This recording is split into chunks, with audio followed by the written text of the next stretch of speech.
ಸಂಬಂಧಿಕರೆಲ್ಲ ಸೇರಿದ್ರು. ಕಲ್ಯಾಣ ಮಂಟಪ ಕೂಡ ರೆಡಿಯಾಗಿತ್ತು. ಓಲಗದ ಸದ್ದು ಸಹ ಶುರುವಾಗಿತ್ತು. ಇನ್ನೇನು ಮದುವೆ ನಡಿಬೇಕು ಅನ್ನೋ ಹೊತ್ತಲ್ಲಿ ಮದುಮಗಳು ಸಿಡಿದೆದ್ದಿದ್ದಾಳೆ. ಹತ್ತಿರ ಬಂದಿತ್ತು. ಎಲ್ಲರ ಕೈಗೂ ಅಕ್ಷತೆ ಕೊಟ್ಟಿದ್ರು. ಓಲಗದ ಸದ್ದು ಕೂಡ ಮೊಳಗೋದಕ್ಕೆ ಶುರುವಾಗಿತ್ತು. ಇನ್ನೇನು ಮಾಂಗಲ್ಯ ಧಾರಣೆ ಆಗ್ಬೇಕು ಅನ್ನೋ ಹೊತ್ತಲ್ಲಿ ನಡೆಯಬಾರದ ಘಟನೆ ನಡೆದು ಹೋಗಿದೆ. ವಧು ವರರು ಮಂಟಪಕ್ಕೆ ಬರ್ತಿದ್ದಂತೆ ಮದುಮಗಳು ಸಿಡಿದೆದ್ದಿದ್ದಾಳೆ. ಯಾವುದೇ ಕಾರಣಕ್ಕೂ ಮದುವೆ ಆಗೋದಿಲ್ಲ, ಈ ಹುಡುಗ ನನಗ್ ಬೇಡ ಅಂತ ಹಂಗಾಮ ಎಬ್ಬಿಸಿದ್ದಾಳೆ. ಮುಹೂರ್ತ ಮೀರಿ ಹೋಗ್ತಿದೆ ಅಂತ ಅರ್ಚಕರು ಎಷ್ಟೇ ಹೇಳಿದ್ರು ಕೇಳೋ ಸ್ಥಿತಿಯಲ್ಲಿ ಇರಲಿಲ್ಲ. ಬಿಲ್ಕುಲ್ ಮದುವೆಯಾಗಲ್ಲ ಅಂತ ಹಠಕ್ಕೆ ಬಿದ್ದವಳು ಕಲ್ಯಾಣ ಮಂಟಪದಿಂದಲೇ ಹೊರ ಬಂದಿದ್ದಾಳೆ. ಯಾವುದೋ ಕೇಸಲ್ಲಿ ಜೈಲಿಗೆ ಹೋಗಿ ಬಂದವ ನನಗ್ ಬೇಡ ಅಂತ ತವರು ಮನೆ ಸೇರ್ಕೊಂಡಿದ್ದಾಳೆ.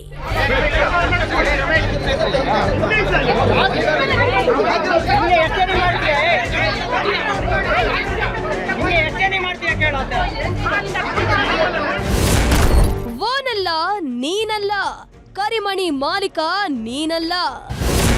ತಾಳಿ ಕಟ್ಟು ಹೊತ್ತಲ್ಲಿ ಮದುಮಗಳ ಹಂಗಾಮ. ಎಲ್ಲವೂ ಅಂದುಕೊಂಡಂತೆ ಆಗಿದ್ರೆ ಎಷ್ಟೊತ್ತಿಗಾಗ್ಲೇ ಅದ್ದೂರಿಯಾಗಿ ಮದುವೆ ನೆರವೇರಬೇಕಿತ್ತು. ಹುಡುಗ ಹುಡುಗಿ ಕೈ ಕೈ ಹಿಡ್ಕೊಂಡು ಎಲ್ಲರ ಮುಂದೆ ಓಡಾಡಬೇಕಿತ್ತು. ಆದ್ರೆ ಕಲ್ಯಾಣ ಮಂಟಪದವರೆಗೂ ಖುಷಿ ಖುಷಿಯಾಗಿ ಬಂದ ಹೆಣ್ಮಗಳು ತಾಳಿ ಕಟ್ಟು ಸಮಯ ಬರ್ತಿದ್ದಂತೆ ಕೇರಿಕ್ಕ ಶುರು ಮಾಡಿದ್ಲು. ಈ ಮದುವೆ ಬೇಡ, ಈ ಹುಡುಗ ಸರಿಯಿಲ್ಲ ಅಂತ ಹಂಗಾಮ ಎಬ್ಬಿಸಿದ್ದಾಳೆ. ತಂದೆ ತಾಯಿ ಜೊತೆ ಸಂಬಂಧಿಕರು ಎಷ್ಟೇ ಮನವೊಲಿಸೋದಕ್ಕೆ ನೋಡಿದ್ರು ಕ್ಯಾರೆ ಎಂದಿಲ್ಲ. ನೀವು ಸುಳ್ಳು ಜಾತಕ ಕೊಟ್ಟಾಗ ನೀವು ಬೇರೆ ಹತ್ರ ಹೋಗಿ ಎಲ್ಲ ವಿಚಾರಿಸಿದ್ದೀರಾ ಅಂತಂದ್ರಲ್ಲ, ಸುಳ್ಳು ಜಾತಕ ನಮಗೆ ಕೊಟ್ಟಾಗ ನಾವ್ ವಿಚಾರಿಸಿದಾಗ ಅದ್ ಬೇರೆನೇ ಆಗುತ್ತಲ್ಲ. ರಾಶಿ ನಕ್ಷತ್ರ ಎಲ್ಲದು ಚೈಜ ಇರುತ್ತಲ್ಲ. ರಾಶಿ ತುಲಾ ರಾಶಿ ಸ್ವಾತಿ ನಕ್ಷತ್ರ ಆಯ್ತಾ, ಒಂದೇ ಜಾತಕ ಇರೋದು. ಒಂದೇ ಜಾತಕ. ಈ ಹೆಣ್ಮಗಳ ಹೆಸರು ಸುಷ್ಮಾ ಅಂತ. ಚಿಕ್ಕಮಗಳೂರು ಜಿಲ್ಲೆಯ ಬಾಳೆಹೊನ್ನೂರು ನಿವಾಸಿ. ಈಕೆಗೆ ಈಗಾಗಲೇ ಮದುವೆಯಾಗಿ 9 ವರ್ಷದ ಮಗನಿದ್ದಾನೆ. ಆದ್ರೆ ಗಂಡ ಹೆಂಡತಿ ಮಧ್ಯೆ ಹೊಂದಾಣಿಕೆ ಬರಲಿಲ್ಲ ಅಂತ ಕೋರ್ಟ್ ಮೆಟ್ಟಿಲೇರಿದ್ರು. ಕೊನೆಗೆ ಡಿವೋರ್ಸ್ ಪಡೆದು 3 ವರ್ಷದಿಂದ ಒಬ್ಬಂಟಿ ಜೀವನ ನಡೆಸ್ತಾ ಇದ್ರು. ಆಗಲೇ ಈ ದೀಕ್ಷಿತ್ ಜೊತೆಗೆ ಮದುವೆಗೆ ಪ್ಲಾನ್ ನಡೆದಿದ್ದು. ಶೃಂಗೇರಿ ಪಟ್ಟಣದ ದೀಕ್ಷಿತ್ಗೂ ಈ ಸುಷ್ಮಾಗೂ ಯಾರು ಸಂಬಂಧ ಬೆಳೆಸಿದ್ರೋ ಗೊತ್ತಿಲ್ಲ. ಮನೆಯವರೆಲ್ಲ ಒಪ್ಕೊಂಡು ಗುರು ಹಿರಿಯರ ಸಮ್ಮುಖದಲ್ಲಿ ಮದುವೆಗೆ ನಿಶ್ಚಯಿಸಿದ್ರು. ನಿನ್ನೆ ಶೃಂಗೇರಿ ಪಟ್ಟಣದ ಈಡಿಗರ ಸಮುದಾಯ ಭವನದಲ್ಲಿ ಮದುವೆಗೆ ಮುಹೂರ್ತ ಫಿಕ್ಸ್ ಆಗಿತ್ತು. 2 ಕಡೆಯವರು ಖುಷಿ ಖುಷಿಯಾಗಿ ಬಂದಿದ್ರು. ಇನ್ನೇನು ಮದುವೆ ನಡೀಬೇಕು ಅನ್ನೋ ಹೊತ್ತಲ್ಲಿ ಮದುಮಗಳು ರಂಪಾಟ ಶುರು ಮಾಡಿದ್ದಾಳೆ.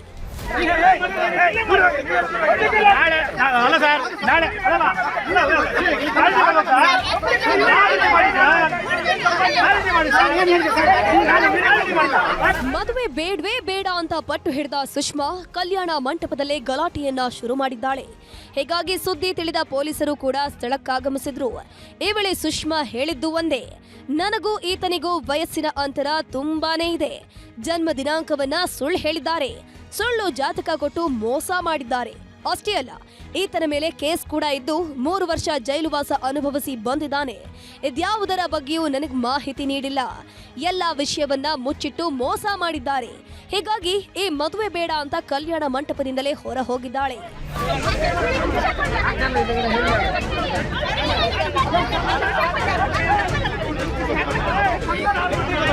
ಒಟ್ನಲ್ಲಿ ಸತಿ ಪತಿಗಳು ಆಗ್ಬೇಕು ಅಂದ್ಕೊಂಡವರು ಹಸಿಮಣಿಯಲ್ಲೇ ದೂರವಾಗಿದ್ದಾರೆ.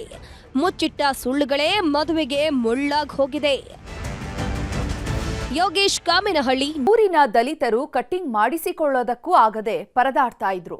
ಯಾಕಂದ್ರೆ ದಲಿತರು ಅನ್ನೋ ಕಾರಣಕ್ಕೆ ಯಾರೊಬ್ರು ಕಟ್ಟಿಂಗ್ ಮಾಡ್ತಾ ಇರ್ಲಿಲ್ಲ. ಅಧಿಕಾರಿಗಳು ಎಷ್ಟೇ ಮನವರಿಕೆ ಮಾಡಿದ್ರೂ ಪ್ರಯೋಜನವಾಗಿಲ್ಲ.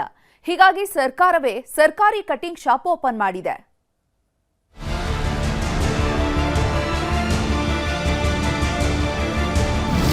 ಯುಗ ಯುಗಗಳೇ ಕಳೆದ್ರೂ ನಮ್ಮ ದೇಶದ ಜನರ ಮನಸ್ಥಿತಿಯನ್ನ ಬದಲಾಯಿಸೋದಕ್ಕೆ ಆಗಲ್ಲ ಬಿಡಿ.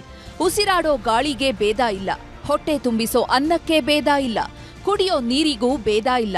ಆದ್ರೆ ಈ ಪಾಪಿ ಮನುಷ್ಯ ಕುಲ ಮಾತ್ರ ಜಾತಿಯನ್ನೋ ಜ್ವಾಲೆಯಲ್ಲಿ ಬಿದ್ದು ಒದ್ದಾಡ್ತಾ ಇದೆ. ಮೇಲು ಕೀಲು ಅನ್ನೋ ಹುಚ್ಚಿಗೆ ಬಿದ್ದವರು ಅನಿಷ್ಟ ಪದ್ಧತಿಗಳನ್ನ ಈಗಲೂ ಜೀವಂತ ಇಟ್ಕೊಂಡು ಬರ್ತಿದ್ದಾರೆ. ಈ ಜಾತಿ ಜ್ವಾಲೆಯ ಫಲವಾಗಿ ಗದಗ ಜಿಲ್ಲೆಯ ಸಿಂಗಟಲೂರಿನ ದಲಿತ ಸಮುದಾಯದವರು ನರಕ ಅನುಭವಿಸುತ್ತಿದ್ದಾರೆ. ದಲಿತರಿಗೆ ಹೇರ್ ಕಟ್ ಮಾಡೋದಕ್ಕೆ ಯಾರೂ ಒಪ್ಪದಿರೋದ್ರಿಂದ ಸರ್ಕಾರವೇ ಕಟಿಂಗ್ ಶಾಪ್ ಓಪನ್ ಮಾಡಿದೆ.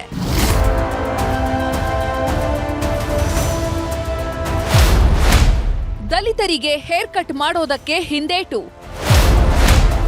ಸರ್ಕಾರದಿಂದಲೇ ಕಟಿಂಗ್ ಶಾಪ್ ಓಪನ್. ಗದಗ ಜಿಲ್ಲೆಯ ಮುಂಡರಗಿ ತಾಲೂಕಿನ ಸಿಂಗಟಲೂರು ಗ್ರಾಮದಲ್ಲಿ ಜಾತಿಯನ್ನೋ ವಿಷಜಾಲ ಇವತ್ತಿಗೂ ಹಸಿಯಾಗಿಯೇ ಉಳಿದಿದೆ. ದಲಿತರಿಗೆ ಹೇರ್ ಕಟ್ ಮಾಡೋದಕ್ಕೆ ಇಲ್ಲಿನ ಕ್ಷೌರಿಕರು ಯಾರೂ ತಯಾರಿಲ್ಲ. ಯಾಕಂದ್ರೆ ಮಹಾನವಮಿ ಹಬ್ಬದ ವೇಳೆ ವೀರಭದ್ರೇಶ್ವರ ದೇವರು ಹಡಪದ ಸಮಾಜದವರ ಮನೆಗೆ ಭೇಟಿ ನೀಡುತ್ತೆ ಅನ್ನೋದು ಇಲ್ಲಿಯವರ ನಂಬಿಕೆ. ಹೀಗಾಗಿ ದಲಿತರಿಗೆ ಕಟಿಂಗ್ ಮಾಡಿದ್ರೆ ದೋಷ ತಗುಲುತ್ತೆ ಅಂತ ಹಿಂದೇಟು ಹಾಕ್ತಿದ್ದಾರೆ. ಈ ಸಂಬಂಧ ತಹಶೀಲ್ದಾರ್ ಎಷ್ಟೇ ಸಭೆಯನ್ನ ನಡೆಸಿದ್ರೂ ಪ್ರಯೋಜನವಾಗಿಲ್ಲ. ನೋಟಿಸ್ ಕೊಟ್ರೂ ಕ್ಯಾರೆ ಎಂದಿಲ್ಲ. ಕೊನೆಗೆ ಕಟಿಂಗ್ ಶಾಪ್ಗಳನ್ನೇ ಬಂದ್ ಮಾಡಿದ್ದಾರಂತೆ. ಈ ಗ್ರಾಮದ ಸಮಸ್ಯೆ 35ರಿಂದ 40 ವರ್ಷಗಳವರೆಗೆ ಇರ್ತಕ್ಕಂಥ ಸಮಸ್ಯೆ. ಮತ್ತು ನೀವು ಬದಲಾಗಲಿಲ್ಲ ಅಂತ ಕೇಳಿದ್ರೆ ಇನ್ನು ಯಾರನ್ನ ಬದಲಾವಣೆ ಮಾಡಬೇಕು? ಇಲ್ಲಿ ಸಮಾಜದಲ್ಲಿರ್ತಕ್ಕಂಥ ಕೆಲವೊಂದು ನ್ಯೂನತೆಗಳೇನದಾವಲ್ಲ, ಇವು ಕೊನೆಗಾಣಬೇಕು ಅಂತಂದ್ರೆ ಒಂದೇ ಒಂದು ಅಸ್ತ್ರ ಏನು ಅಂತಂದ್ರೆ ಶಿಕ್ಷಣ. ಕಟಿಂಗ್ ವಿಷಯಕ್ಕೆ ಕಿರಿಕಾಗ್ತಾ ಇರೋದು ಇದೇ ಮೊದಲೇನಲ್ಲ. ಹಲವು ವರ್ಷಗಳಿಂದ ಈ ಕಾಳಗ ನಡೀತಾನೇ ಇದೆ. ಅಧಿಕಾರಿಗಳು ಎಷ್ಟೇ ಮನವೊಲಿಸೋದಕ್ಕೆ ನೋಡಿದ್ರೂ ಸಾಧ್ಯವಾಗಿಲ್ಲ. ಹೀಗಾಗಿ ಸರ್ಕಾರದ ವತಿಯಿಂದಲೇ ಕಟಿಂಗ್ ಶಾಪ್ ತೆರೆಯಲಾಗಿದೆ.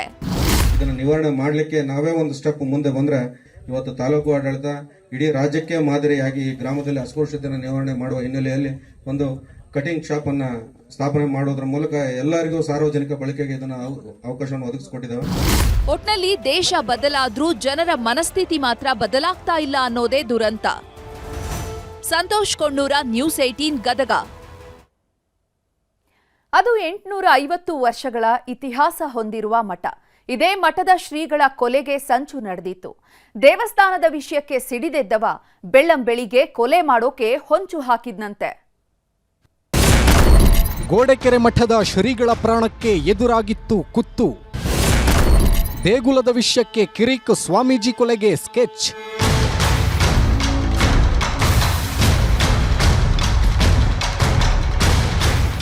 ಈ ಪಾಪಿ ಕಲಿಗಾಲದಲ್ಲಿ ಕೊಲೆ ಸುಲಿಗೆ ಅನ್ನೋದು ಕಾಮನ್ ಆಗೋಗಿದೆ. ಆಟ ಆಡೋ ಹುಡುಗರೇ ಹೆಣ ಉರುಳಿಸೋ ಲೆವೆಲ್ಗೆ ಬಂದಿದ್ದಾರೆ. ಸಾಮಾನ್ಯನಾದ್ರೂ ಸರಿ, ಶ್ರೀಮಂತನಾದ್ರೂ ಸರಿ, ಕೊನೆಗೆ ಸ್ವಾಮೀಜಿಯೇ ಆದ್ರೂ ಸರಿ, ತಮ್ಮ ವಿರುದ್ಧ ನಿಂತರೆ ಎಂಥವರನ್ನು ಮುಗಿಸೋದಕ್ಕೆ ಹೊಂಚು ಹಾಕ್ತಿದ್ದಾರೆ. ಈಗ ತುಮಕೂರು ಜಿಲ್ಲೆಯ ಗೋಡೆಕೆರೆಯಲ್ಲೂ ಇಂತಹದ್ದೇ ಘಟನೆ ನಡೆದಿದೆ. ದೇಗುಲದ ಗೋಪುರದ ವಿಷಯಕ್ಕೆ ಸ್ವಾಮೀಜಿಯನ್ನೇ ಕೊಲೆ ಮಾಡಲು ಹೊಂಚು ಹಾಕಿದ್ನಂತೆ. ಬೆಳ್ಳಂಬೆಳಗ್ಗೆ ಸ್ವಾಮೀಜಿಯ ಹೆಣ ಉರುಳಿಸಬೇಕು ಅಂತ ಬಂದವ ಕಂಬಿ ಹಿಂದೆ ಸೇರಿದ್ದಾನೆ. ತುಮಕೂರು ಜಿಲ್ಲೆಯ ಚಿಕ್ಕನಾಯಕನಹಳ್ಳಿ ತಾಲೂಕಿನ ಗೋಡೆಕೆರೆಯಲ್ಲಿ ಶ್ರೀ ಸಿದ್ದರಾಮೇಶ್ವರ ಮಹಾಸಂಸ್ಥಾನ ಮಠವಿದೆ. ಇದು ನೊಣಬ ಲಿಂಗಾಯತರ ಶ್ರದ್ಧಾ ಕೇಂದ್ರ. ಈ ಮಠದ ಪೀಠಾಧ್ಯಕ್ಷರೇ ಶ್ರೀ ಮೃತ್ಯುಂಜಯ ಸ್ವಾಮೀಜಿ. ಇವರ ಮೇಲೆ ಫೆಬ್ರವರಿ 11ನೇ ತಾರೀಕು ಮಾರಣಾಂತಿಕ ಹಲ್ಲೆಯಾಗಿತ್ತು. ಘಟನೆ ನಡೆದ ದಿನ ಯಾವೊಂದು ವಿಷಯವೂ ಗೊತ್ತಾಗಿರಲಿಲ್ಲ. ಯಾವಾಗ ಸ್ವಾಮೀಜಿ ಗುಣಮುಖರಾಗಿ ಬಂದ್ರೋ ಒಂದೊಂದೇ ಅಸಲಿ ಸತ್ಯ ಬಿಚ್ಚಿಟ್ಟಿದ್ದಾರೆ.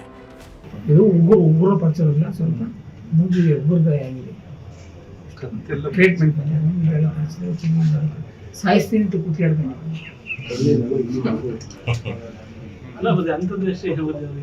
ನಮ್ಮ ಜೊತೆ ಇರ್ತಾನೆ.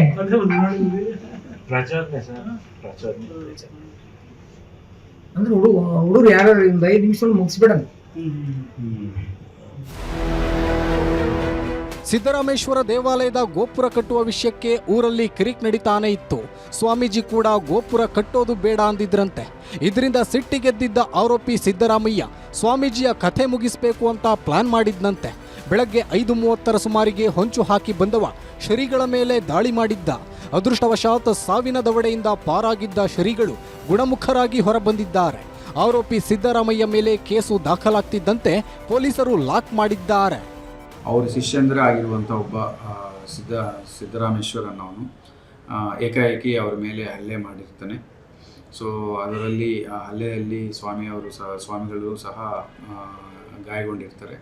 ಸೊ ಕಿಚ್ಚಾಡಿ ಕೂಗಾಡದ ಮೇಲೆ ಸುತ್ತಮುತ್ತಿರುವ ಜನ ಬಂದು ಇಮಿಡಿಯೇಟಾಗಿ ಸ್ವಾಮಿಗಳನ್ನು ಹಾಸ್ಪಿಟ್ಲಲ್ಲಿ ಅಡ್ಮಿಟ್ ಮಾಡಿಸ್ತಾರೆ. ಆಮೇಲೆ ಪೊಲೀಸರಿಗೆ ಮಾಹಿತಿ ತಿಳಿಸ್ತಾರೆ. ಇಮಿಡಿಯೇಟಾಗಿ ಪೊಲೀಸರು ಸ್ಪಾಟ್ಗೆ ಹೋಗಿ ಸಿದ್ದರಾಮೇಶ್ವರನವನ್ನು ಸೆಕ್ಯೂರ್ ಮಾಡಿಕೊಂಡು ಸ್ವಾಮಿಯವರು ಕೊಟ್ಟಿರುವ ಕಂಪ್ಲೇಂಟ್ ಮೇಲೆ ಒಂದು 3 ಅಟೆಂಪ್ಟ್ ಟು ಮರ್ಡರ್ FIR ಮಾಡಿ ಅವ್ರನ್ನ ಜೈಲಿಗೆ ಕಳಿಸಲಾಗಿದೆ. ಆರೋಪಿಯನ್ನ ಬಂಧಿಸಿರೋ ಪೊಲೀಸರು ಈ ಕೃತ್ಯದ ಹಿಂದೆ ಈತನೊಬ್ಬನೇ ಇದ್ದಾನ ಅಥವಾ ಇನ್ನು ಯಾರಾದರೂ ಇದ್ದಾರಾ ಅಂತ ತನಿಖೆ ನಡೆಸುತ್ತಿದ್ದಾರೆ. ಒಟ್ನಲ್ಲಿ ದೇಗುಲದ ವಿಷಯಕ್ಕೆ ಕತ್ತಿ ಮಸೀತಿದ್ದವ ಸ್ವಾಮೀಜಿಯ ಹೆಣ ಉರುಳಿಸಲು ಹೊಂಚು ಹಾಕಿ ಇದೀಗ ಜೈಲು ಸೇರಿದ್ದಾನೆ. ವಿಠಲ್, ನ್ಯೂಸ್ 18 ತುಮಕೂರು. ಬನ್ನೂರಿನಲ್ಲಿ ಕಾವೇರಿ ನದಿಗೆ ಅಡ್ಡಲಾಗಿ ಸೇತುವೆ ಕಟ್ಟೋದಕ್ಕೆ ಶುರು ಮಾಡಿ 12 ವರ್ಷವೇ ಆಗೋಯ್ತು. ಇವತ್ತಿಗೂ ಸೇತುವೆ ಮಾತ್ರ ಕಂಪ್ಲೀಟ್ ಆಗಿಲ್ಲ. 44 ಕೋಟಿ ಖರ್ಚು ಮಾಡಿದ್ರೂ ಜನರ ಪರದಾಟಕ್ಕೆ ಮುಕ್ತಿ ಸಿಕ್ಕಿಲ್ಲ. 5 ವರ್ಷಗಳಿಂದ ಆಮೆಗತಿಯಲ್ಲಿ ಸಾಗ್ತಾ ಇರುವಂತ ಕಾಮಗಾರಿ ಮೈಸೂರು ಜಿಲ್ಲೆ ಟಿ ನರಸೀಪುರದ ಬನ್ನೂರಿನ ಸೇತುವೆ. ಕಂಟ್ರಾಕ್ಟರು ಅಥವಾ ಇಲಾಖೆಯ ವಿಳಂಬ ಧೋರಣೆನೋ ಅಥವಾ ನಿಧಾನಗತಿಯೋ ಗೊತ್ತಿಲ್ಲ, ನಿಧಾನದಲ್ಲಿ ನಡ್ಕ ಹೋಯ್ತಾ ಇದೆ ಆಮೆಗತಿಯಲ್ಲಿ. ಕಾಮಗಾರಿ ಮುಗಿಸಿ ಸೇತುವೆ ಉದ್ಘಾಟನೆಗೆ ರೈತರು ಆಗ್ರಹಿಸ್ತಾ ಇದ್ದಾರೆ. ಅಧಿಕಾರಿಗಳು ಮತ್ತೆ ಕಂಟ್ರಾಕ್ಟರ್ ಕಾರಣಾಂತರ ಏನೋ ಲೇಟ್ ಆಗಿದೆ. 12 ವರ್ಷ ಕಳೆದ್ರೂ ಇನ್ನೂ ಮುಗಿದಿಲ್ಲ ಸೇತುವೆ ಕಾಮಗಾರಿ.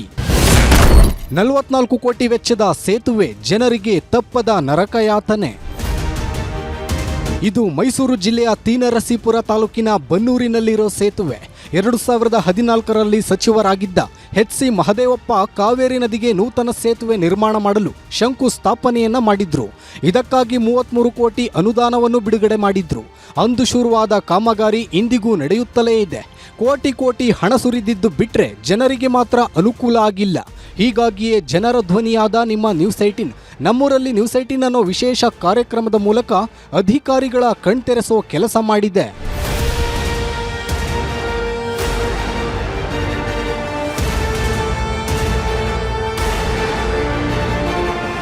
ಈ ಸೇತುವೆ ನಿರ್ಮಾಣದಿಂದ ಬನ್ನೂರು ಮೈಸೂರು ಹಾಗೂ ಬನ್ನೂರು ಟು ಮಳವಳ್ಳಿ ಜನರಿಗೆ ತುಂಬಾನೇ ಅನುಕೂಲವಾಗಲಿದೆ.